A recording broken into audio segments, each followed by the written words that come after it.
Merci, Monsieur le ministre. Monsieur Marie Lossian, puis nous passerons au vote sur cet amendement. Merci, Monsieur le Président. J'ai co-signé cet amendement avec Madame Pompili parce que je pense que peut-être, je vous ai même interrogé en commission, Monsieur le ministre. Vous m'avez répondu à peu près la même chose. Je ne suis pas sûr qu'on s'entende bien sur le besoin.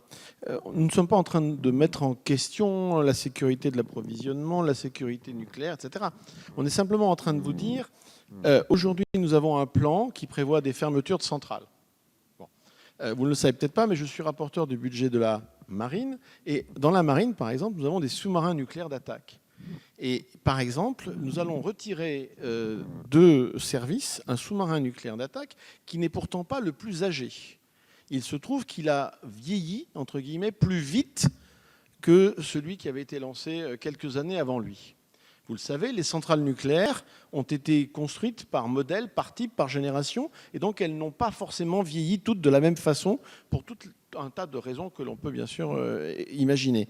Ça veut simplement vous dire, nous avons un plan aujourd'hui, eh bien, que se passerait-il si, pour des raisons que je viens d'évoquer, un réacteur devait être arrêté plus tôt que prévu, et si c'est un phénomène générationnel, ça peut très bien être un réacteur, 2 réacteurs ou 3 réacteurs.